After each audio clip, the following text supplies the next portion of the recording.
ଏବେ ଆମ ଗାଁ ପାହାଡ଼ ଉପରୁ ପଳେଇ ଆସିଛୁ। ଆସିଲୁ ଏବେ ଆମ ଗାଁ ମହାପୁର ପାଖକୁ। ଦେଖନ୍ତୁ ଏଇଟା ଭାଇ ପାହାଡ଼ ଉପରୁ ପୁରା ପଳେଇ ଆସିଲୁ। ଟପ୍ ମାନେ ଆଉ ଜଷ୍ଟ 5 ମିନିଟ୍ ଲାଗିବ ଟପ୍କୁ ଯିବା ପାଇଁ। ଟପ୍କୁ ଗଲେ ଭ୍ୟୁ ଦେଖାଉଛି ସେପଟର। କେତେ ପରିଶ୍ରମ କେତେ କଷ୍ଟରେ ଚଢ଼ି ଚଢ଼ି ସାହୁଲ ଭାଇ ଏବେ ପାହାଡ଼ ଚଢ଼ି ଚଢ଼ି ଯାଉଛନ୍ତି ଗଛ ଧରି ଧରି। ଦେଖନ୍ତୁ ତପନ ଦାଦା କେମିତି ପାହାଡ଼ ଉପରୁ ଚଢ଼ି ଚଢ଼ି ଯାଉଛନ୍ତି। ଏଇ ଜାତୀୟ ପତାକା ଏବେ ବାଉଁଛନ୍ତି ଆମ ଗାଁ ପାହାଡ଼ ଉପରେ। ଜିତେନ୍ଦ୍ର ଗଛ ଚଢ଼ୁଛି, ଉପରକୁ ଯିବ ଯାଇକି ଗୋଟେ ପତାକା ଗୋଟେ ବାନ୍ଧିବ ହେଲା କି ଭାରତ ମାନଚିତ୍ର। ଆଉ ଦେଖାଉଛି ତୁମକୁ। ଜିତେନ୍ଦ୍ର ଏବେ ଗଛକୁ ଚଢ଼ି ଯାଇଛି।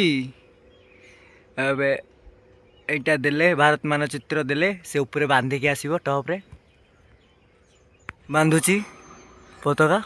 ଆଉ କହିଲେ ଆମ ଗାଁର ଭ୍ୟୁ କେମିତି ଏମିତି ଦେଖାଯାଏ କିଛି। ଆଉ ସେଇଟା ପୁରା ସୋରଡ଼ା ଘାଇ।